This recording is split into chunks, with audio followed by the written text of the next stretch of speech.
حي على الفلاح.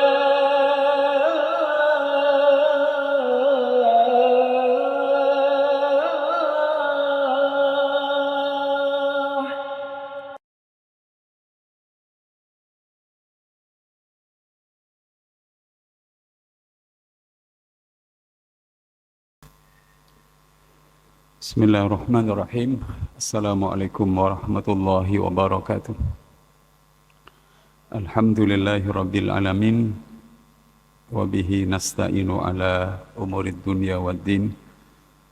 Wassalatu wassalamu ala asrafil anbiya'i wal mursalin. Nabiyina Muhammadin wa ala alihi wa sahbihi wa sallim wa barik ajmain. Qala Allah ta'ala fi kitabil karim. A'udhu billahi minasyaitonir rajim. Bismillahirrahmanirrahim. Ya ayyuhalladzina amanu taqullaha wal tanzur nafsum ma qaddamat lighad wattaqullaha innallaha khabirum bima ta'malun. Wa la takunu kalladzina nasullaha fa ansahum anfusahum ulaika humul fasiqun. Shadaqallahul adzim. Jamaah salat maghrib Masjid Al-Falah yang dirahmati Allah Subhanahu wa taala. Marilah kita memulai majelis kita yang penuh berkah ini dengan bacaan basmalah bersama-sama. Bismillahirrahmanirrahim. Hadirin yang dirahmati Allah Subhanahu wa taala. Bagaimana kita membedakan harga waktu 1 jam, 1 menit, dan 1 detik jemaah sekalian. Kalau kita ingin tahu harga 1 jam, betapa berharganya, maka tanyakanlah kepada orang yang sedang menunggu kehadiran seseorang, mungkin istrinya, mungkin suaminya, atau mungkin teman dekatnya yang terlambat 1 jam jemaah sekalian. Tidak ada orang mengatakan, saya jengkel sekali. Yang saya tunggu-tunggu itu sehari yang lalu belum datang-datang. Nggak ada, pasti ukurannya jam. Sudah 1 jam saya menunggu, kok belum datang yang ditunggu-tunggu. Tidak ada orang mengatakan, sudah 1 hari saya tunggu-tunggu belum datang. 1 jam itu berharga sekali. Kalau kita ingin tahu betapa berharganya 1 menit, tanyakan kepada bapak, ibu-ibu, teman-teman yang ketinggalan pesawat jemaah sekalian. Tidak ada orang mengatakan, saya ketinggalan pesawat 1 jam, nggak ada. Orang pasti menyebut ukurannya menit, jemaah sekalian. Kalau kita ingin tahu betapa berharganya 1 detik, tanyakanlah pada pemenang lomba lari cepat nomor 2-nya. Bedanya dengan nomor 1 pasti selisihnya detik, jemaah sekalian. Artinya masing-masing satuan waktu itu punya harga yang luar biasa dalam kehidupan kita. Hadirin, malam hari ini saya ingin mengajak hadirin sekalian untuk menyadari apa yang pernah disampaikan oleh Rasulullah SAW dalam sebuah hadisnya. Nikmatani maghbunun fihima katsirum minan nas as-sihhatu wal faragh.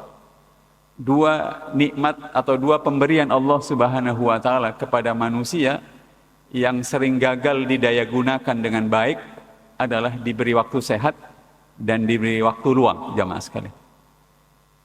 Tapi persepsi dan penghargaan orang terhadap waktu itu seperti itu tadi. Kita baru menyadari harga 1 detik, 1 menit, 1 jam, begitu kita mulai merasakannya dalam situasi-situasi seperti itu. Kita mungkin tidak akan merasa menghargai 1 hari, kemudian 1 bulan, 1 tahun, kalau masing-masing di satuan-satuan waktu itu kita tidak bertemu dengan peristiwa-peristiwa yang penting. Kalau ayah kita sakit zaman sekarang, kita tidak akan mungkin menggunakan menyesal 1 hari. Untung sebulan yang lalu saya pulang kampung, saya bisa mengantarkan ayah dan ibu saya ke rumah sakit. Begitu seterusnya jamaah sekalian. Nah, saya menulis saat-saat emas yang saya buat 1 lembar itu. Saat-saat emas adalah saat-saat kita baru menyelesaikan ruku, sujud, zikir, dan doa kita kepada Tuhan semesta alam, pencipta dan pengatur mutlak kehidupan yang Maha Esa, Allah Subhanahu wa taala. Saya ingin mengatakan pada sesi dan kita semuanya, bedanya orang yang sangat kaya sekali dengan orang yang sangat miskin sekali, itu cara memanfaatkan waktunya. Dan yang kedua, cara memanfaatkan kesehatannya, sumber daya yang Allah berikan.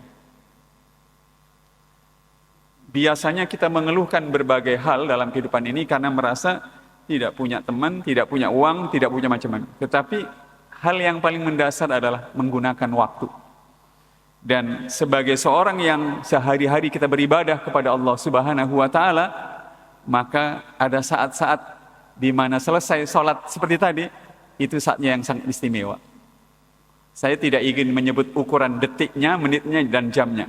Tetapi yang saya ingin katakan, seperti yang saya tulis, ya saat-saat selesai ibadah, sebelum memulai kembali aktivitas kehidupan kita selanjutnya antara sholat ke sholat berikutnya. Ada aktivitas yang dikerjakan. Nah, di saat-saat seperti itu, pikiran kita menjadi jernih. Karena memang dijernihkan oleh Allah Subhanahu wa ta'ala. Hadirin, kata jernih itu, coba kalau hadirin pulang nanti bawa mobil, kemudian wipernya, kaca depan itu yang kita gunakan untuk menghapus debu itu tidak berfungsi dengan bagus. Mungkin meninggalkan jejak jamur, begitu digeser, tidak jernih, tidak enak memandang ke depan. Hadirin sekalian, kalau hadirin suka selfie pakai handphone, lalu begini, kameranya itu pikselnya kecil dan tidak besar, maka kualitas gambarnya tidak bagus. Kalau kita bercermin, ada cermin di tempat wudhu itu, kalau cerminnya itu tidak jernih, maka kita tidak sempurna memandang wajah kita.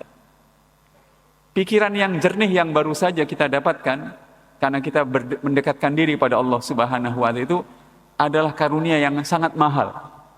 Tetapi banyak orang terburu-buru setelah selesai sholat itu tidak berzikir, tidak berdoa, tidak duduk untuk merenungkan berbagai hal, jamaah sekalian. Yang kedua, perasaan kita menjadi peka. Apa berharganya perasaan bagi kita, jemaah? Hadirin yang dirahmati Allah Subhanahu wa taala, saya pernah menyampaikan dan cerita ini banyak diceritakan oleh kawan-kawan yang suka ngajar, dosen, trainer dan segala macam. Ada seorang suami baru saja keluar bersama istri dan anaknya yang masih kecil. Dia bilang, "Tolong tunggu di sini. Saya mau ke ATM. Saya ingin ngecek gaji saya ini apakah sudah ditransfer bulan ini." Begitu sang istri itu bersama anaknya, suaminya ke ATM, datanglah seorang pengemis. Dan pengemis itu mengatakan, "Bu, kasihanilah kami berdua." Pengemis itu bawa anaknya kecil. "Seharian kami belum makan." Lalu orang ini, wanita tua ini, pengemis itu dikasih uang 20.000. Mohon maaf, 10.000. Tapi si pengemis itu bilang, "Bu, kalau bisa ditambahi 10.000 lagi, kami berdua." Masuk akal alasannya. Tapi si wanita, istri itu merasa memberi 10.000 sudah banyak. Dia merasa tidak nyaman untuk diminta lagi 10.000.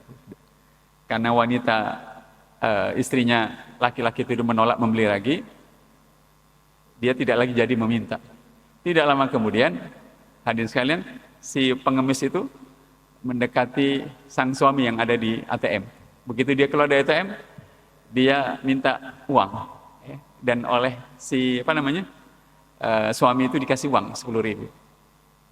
Nah, begitu dapat tambahan uang 10.000 sudah 20.000, pengemis itu bilang, "Pak, terima kasih banyak. Semoga rezeki Bapak dilipat gandakan oleh Tuhan, oleh Allah Subhanahu wa taala. Semoga keluarga Bapak dijaga oleh Allah. Semoga usaha-usaha Bapak berkah dan lancar dan seterusnya." Udah selesai. Setelah itu, hadirin sekalian, suami itu kembali menemui istrinya dan anaknya dan membawanya ke mobil dan mereka pulang. Dalam mobil mereka ngobrol. Si istrinya mengatakan, "Aku tadi didatangi pengemis yang minta lagi uang kepadamu," katanya. "Aku sudah ngasih 10.000, tapi dia minta tambahan 10.000 tidak saya kasih. Kata suaminya, ya tadi minta uang ke saya 10.000, saya kasih 10.000. Tetapi begitu saya kasih 10.000 itu, dia berdoa sangat luar biasa, mendoakan saya, mendoakan keluarga kita, dan mendoakan usaha kita. Padahal saya kasih uang cuma 10.000. Kata suaminya, siapa yang lebih berterima kasih kepada Tuhan?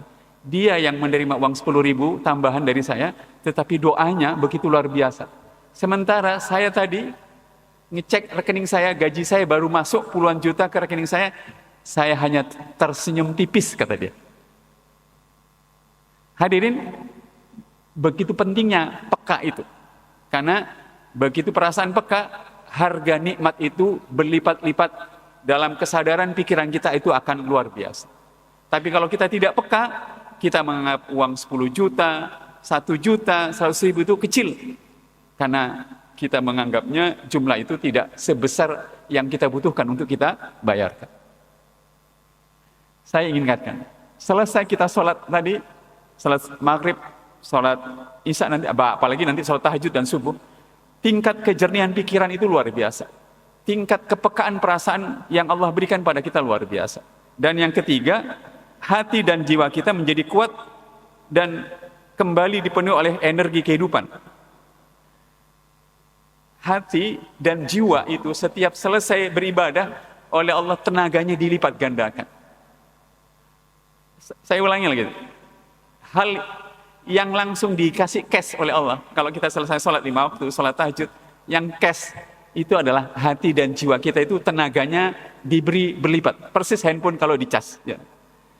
Dan gabungan dari 3 hal, hati dan jiwa yang kuat, pikiran yang jernih, perasaan yang peka, itu modal bagi semua orang untuk mengelola hal-hal yang mau dilanjutkan setelah dia beribadah kepada Allah Subhanahu wa Ta'ala.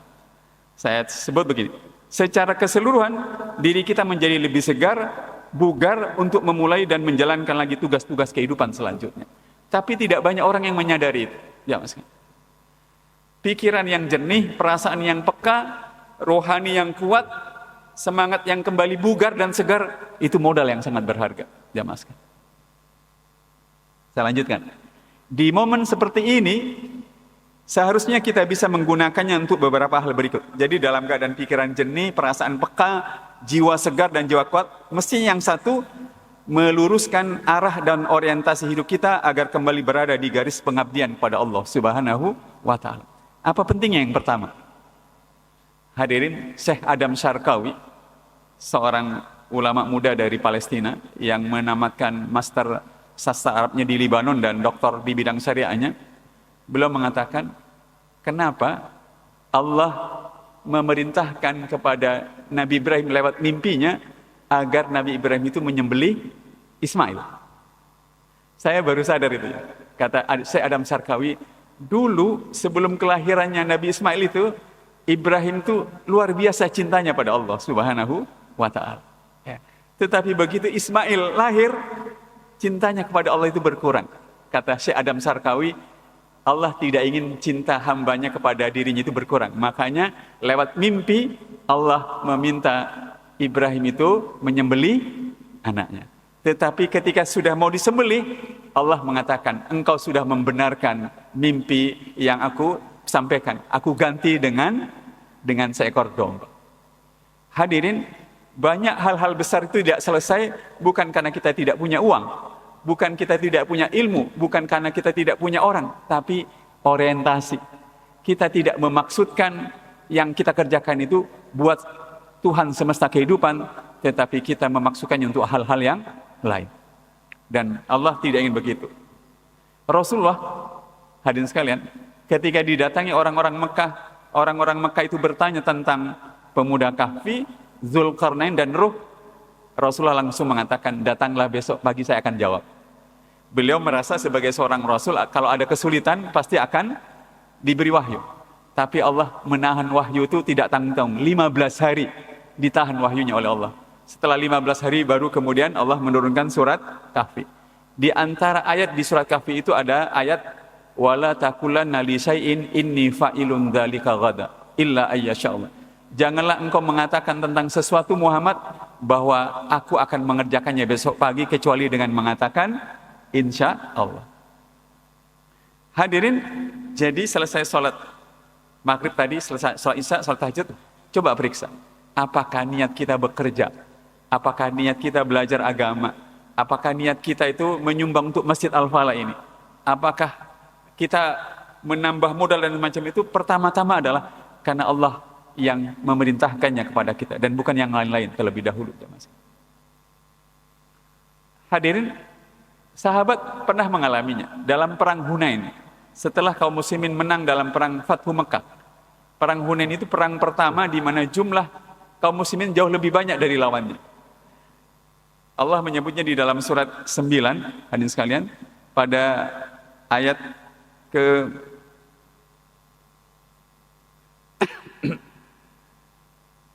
pada ayat ke-25, insyaallah, mudah-mudahan saya tidak keliru menyebutnya. Di dalam surah ke-9 ayat ke-25 itu Allah menyebut laqad nasarakumullahu fi mawatina katsiratin wa yauma hunain id a'jabatkum kasratukum falam tughni ankum syai'a wa daqat alaihikumul ardu bima rahabat summa wallaitum mudbirin. Surat 9 ayat 25.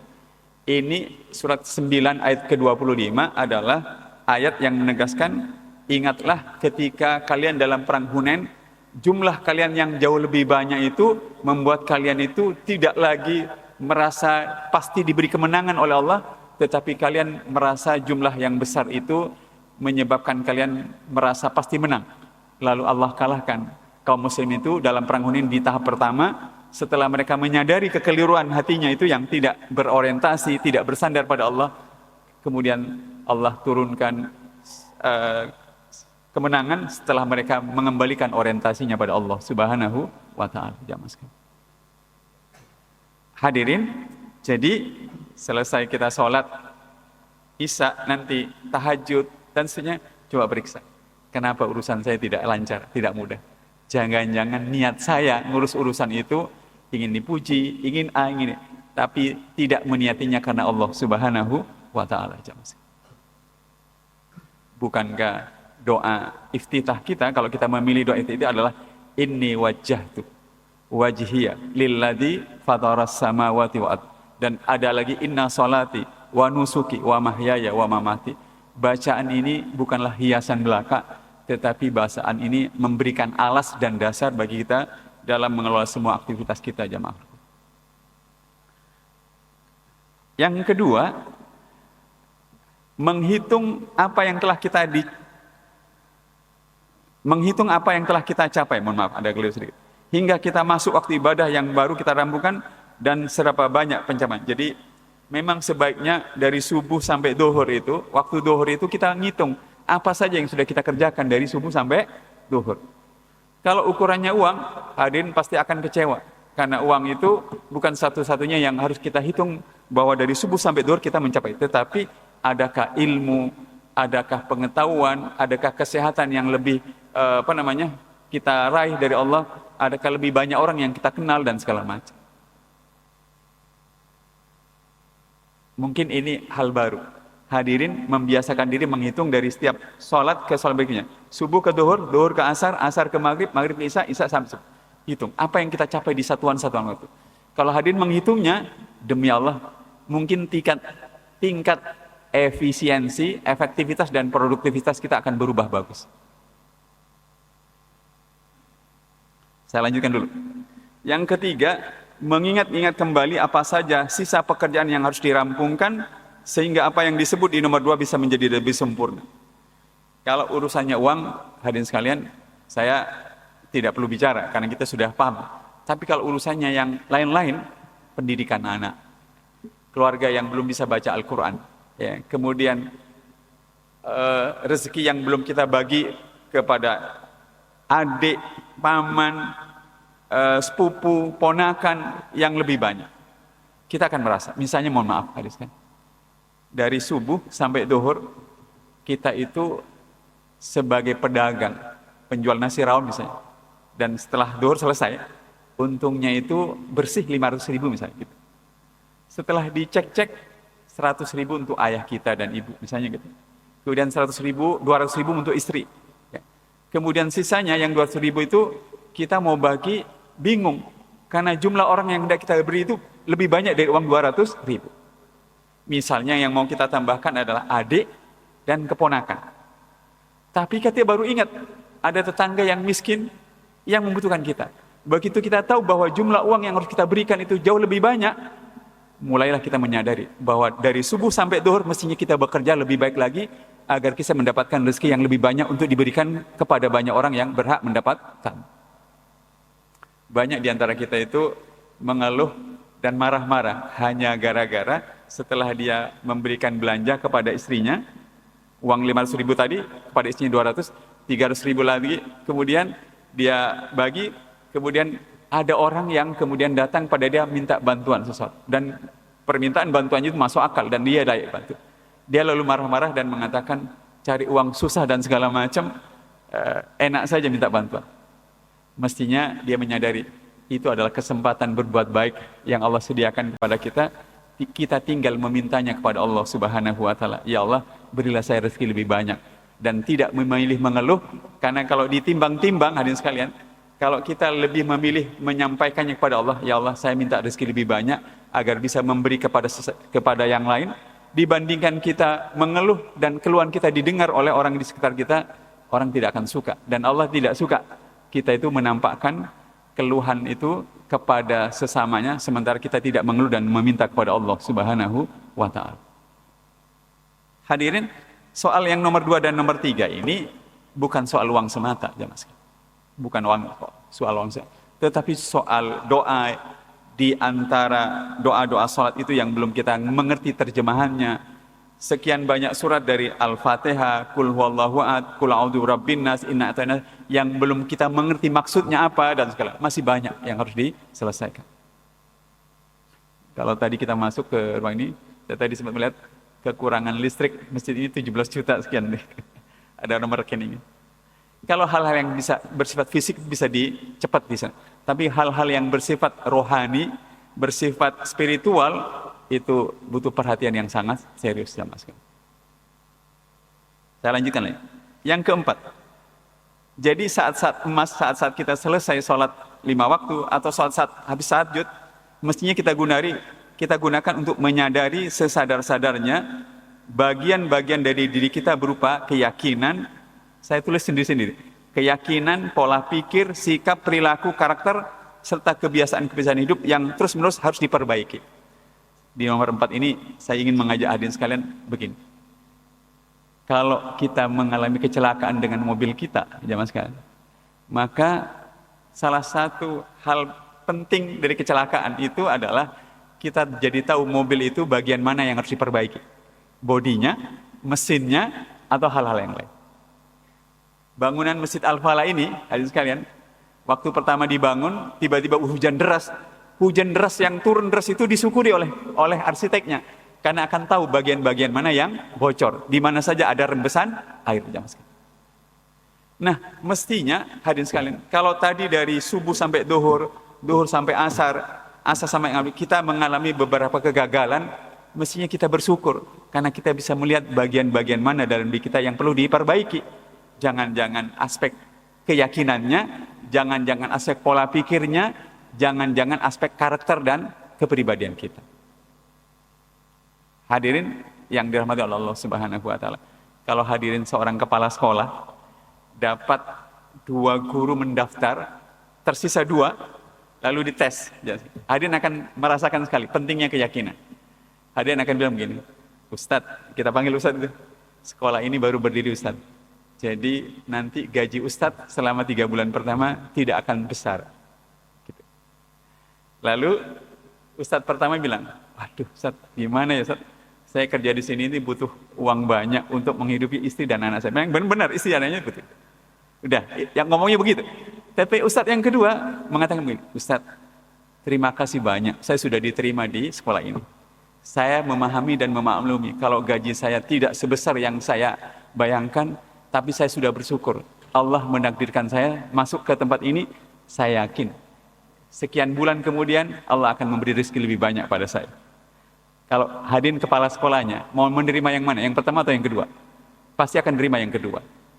Jadi, tanpa kita sadari, obrolan kita, ungkapan kita, keluhan kita kepada orang lain itu membuat orang lain itu bisa membaca kedalaman keyakinan kita. Apakah kita punya keyakinan ataukah kita menjadi orang peragu dalam kehidupan kita. Kata istrinya, "Mas, uang listrik 2 hari lagi." Kalau suami yang yakin, insya Allah saya bayar ya. Kalau suami yang tidak yakin, langsung nepuk kepalanya, "Aduh, uangnya belum ada, gimana nyari dan segala macam." Begitu keyakinan bekerjanya jamaah sekalian. Hadirin yang dirahmati Allah Subhanahu wa taala, saya sengaja menyebut memisah-misahkan keyakinan, pola pikir dan seterusnya. Saya soal pola pikir ini pernah saya ceritakan di ini cerita unik. Ada seorang pejabat di Afrika mendatangkan seorang dokter spesialis dari Eropa. Kata dokter spesialisnya, "Bapak ini kalau ingin normal kembali penglihatan Bapak, sering-seringlah melihat warna hijau." Kata dokter spesialis matanya. Langsung pejabat Afrika ini memanggil staf-stafnya, "Sini. Tolong kawasan di mana saya tinggal ini semuanya cat dengan hijau, biar saya bisa melihat hijau kemana-mana." Dokternya membisik, "Pak, itu kemahalan Pak, kalau Bapak harus mengecat kawasan Bapak tinggal itu cari. Bapak pakai saja kacamata hijau," katanya, "sehingga semuanya akan kelihatan jadi hijau." Itu soal pola pikir jamaah sekalian. Hadirin, keyakinan dan pola pikir seringkali tidak pernah kita bayangkan. Kita sering menghitung, saya gagal, saya tidak berhasil. Seringkali kita hitung uangnya tidak punya, orangnya tidak kenal, dan segala macam. Tapi padahal yang paling mendasar adalah keyakinan kita, pola pikir kita tidak terbangun dengan sangat bagus. Untungnya sebagai seorang muslim, keyakinan kita itu dibentuk oleh keyakinan kita kepada Allah Subhanahu wa taala. Keyakinan kita dibentuk terhadap keyakinan surga dan neraka, keyakinan tentang takdir dan segala macam jamaah sekalian. Yang ketiga adalah sikap. Saya tidak perlu nyebut masjidnya. 2 malam yang lalu, 2 malam sih ya, saya itu ngisi pengajian menyambut Ramadan. Pas salat Isya, saya kaget. Imamnya itu, imam salat Isyanya itu anak muda, nggak pakai kopiah ngimami salat. Sementara yang lain itu pakai kopiah, rambutnya agak gondrong sedikit. Pas saya ngisi pengajian, saya perhatikan imam itu asik dengan handphonenya sendirinya, senyum dan segala macam. Sebagai seorang imam sholat, sikap dia tidak sepatutnya dalam forum seperti itu jamaah sekalian. Banyak orang yang tidak sadar bahwa dia tidak dimasukkan ke dalam tim kerja, kelompok B tidak dimasukkan segala ini karena orang itu melihat sikap kita yang tidak pada tempatnya. Saya sering bilang, hati-hati kalau kita berbicara dengan orang lain dan pegang handphone. Jangan sampai orang lain itu melihat kita berbicara dan kita sedang berbicara, sementara kita asik main WA, balas WA dan segala. Kalau itu harus dilakukan, minta izin dulu kepada orang yang diajak berbicara. "Pak, mohon izin, saya mau balas WA saya, mau nelpon dan segala." Karena itu menunjukkan sikap yang baik dan menghargai orang. Jamaah. Banyak di antara kita tidak sadar bahwa hal-hal yang membuat hidup ini tidak berhasil bukan apa-apa. Keyakinan, pola pikir, sikap, bahkan berikutnya adalah perilaku dan karakter. Soal perilaku itu, saya ingin menyampaikan dan menyebut kembali sebuah istilah dalam sosiologi itu namanya trivialism. Trivialism itu adalah kebiasaan banyak orang yang menghabiskan pikirannya, tenaganya, waktunya, dan uangnya untuk hal-hal yang sekedar menghibur, tetapi tidak bernilai memajukan hidupnya.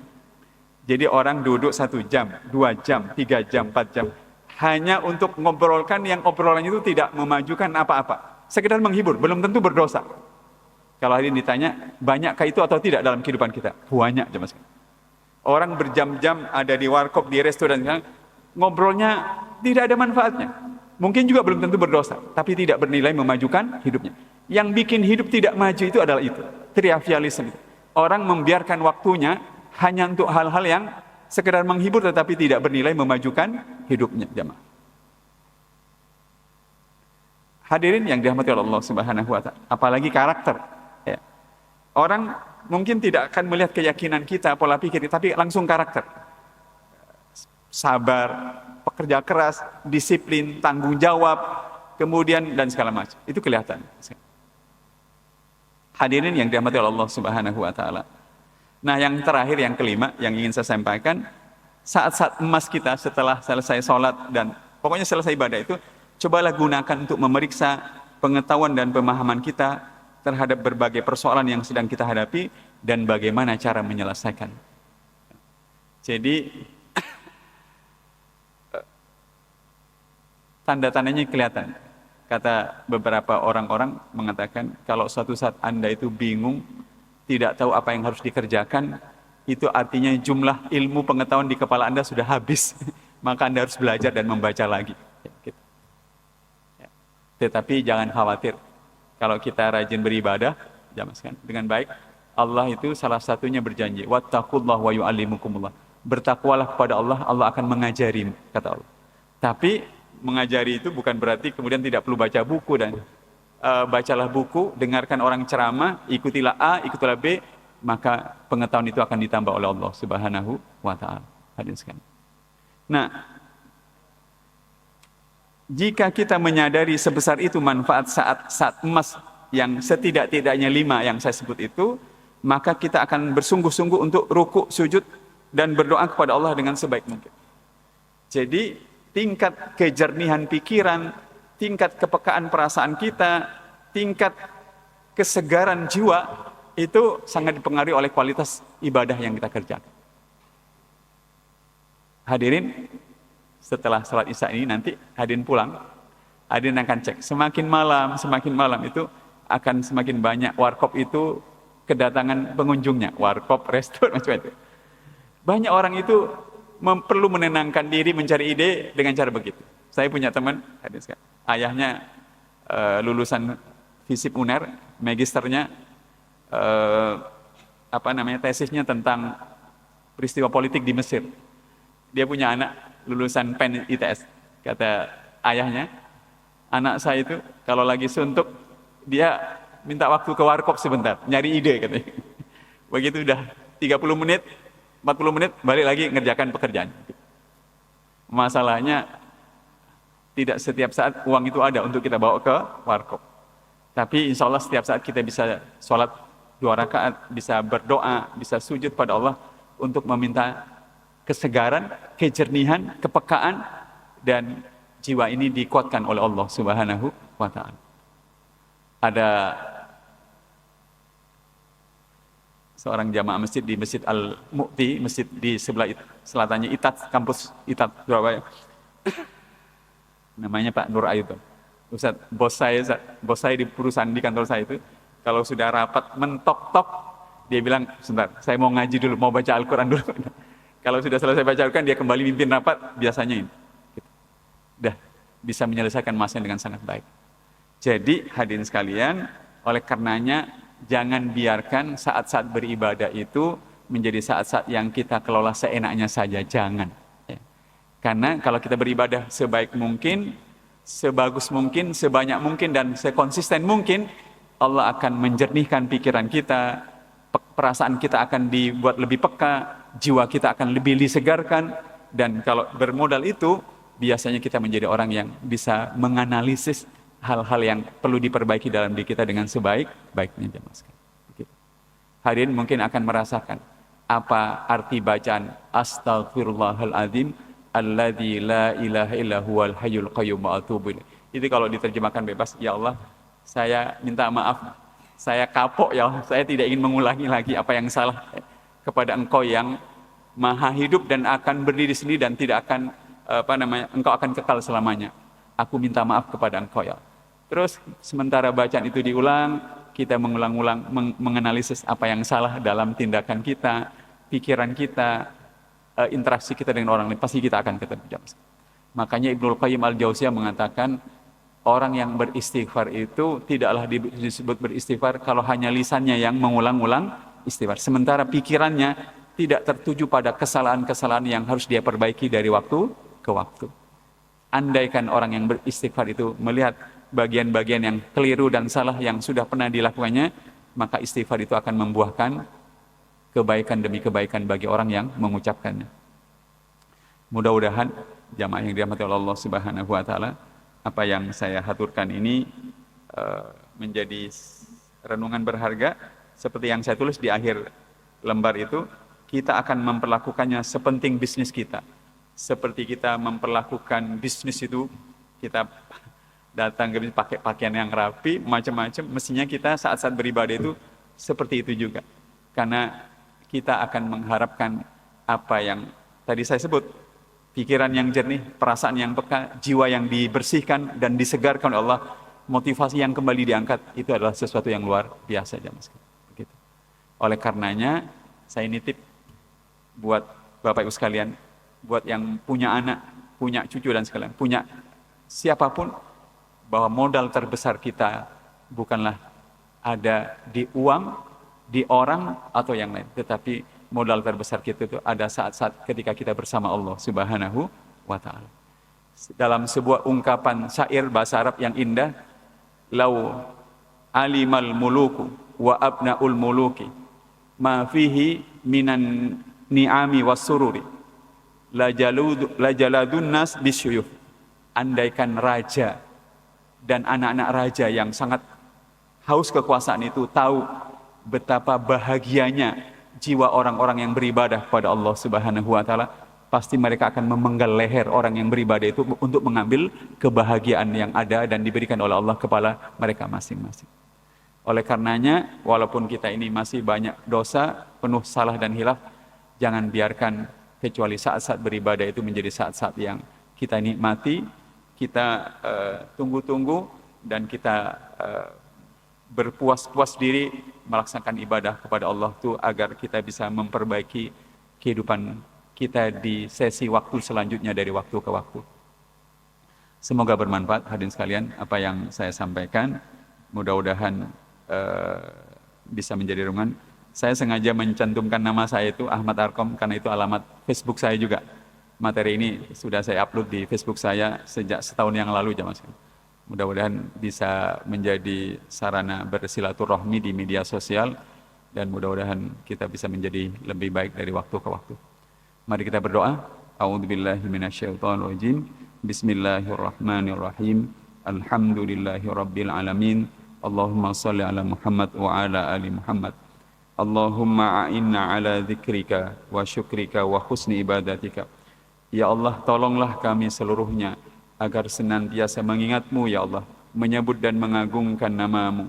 Tolonglah kami seluruhnya agar senantiasa bersyukur atas seluruh nikmat-nikmat-Mu ya Allah, dan menggunakan seluruh nikmat-nikmat-Mu untuk mengabdi kepada Engkau ya Allah, dengan sebaik-baik pengabdian ya Allah. Rabbana afrigh alaina sabra wa tawaffana muslimin. Anugerahkanlah kepada kami ya Allah seluruhnya kesabaran, terutama kesabaran untuk mengabdikan hidup kami sepenuhnya kepada Engkau ya Allah. Wafatkan kami kelak dalam keadaan husnul khatimah ya Allah. Wafatkan kelak kami ya Allah seluruhnya dalam keadaan husnul khatimah. Rabbana atina fid dunya hasanah wa fil akhirati hasanah wa qina adzabannar wa qina adzabannar wa qina adzabannar. Subhana rabbika rabbil izzati amma yasifun wa salamun alal mursalin walhamdulillahi rabbil alamin. Semoga doa kita dikabulkan oleh Allah, jamaah Allah. Mohon maaf atas silap dan kurangnya. Akhirul kalam. Subhanakallahumma wa bihamdika asyhadu an la ilaha illa anta astaghfiruka wa atubu ilaik. Sebelum saya akhiri, beberapa lembar itu mungkin masih bisa dibagikan kepada jamaah yang memerlukan lembaran ini. Ada bisa dibagikan kepada ya. Saya akhiri wabillahi taufiq wal hidayah. Assalamualaikum warahmatullahi wabarakatuh.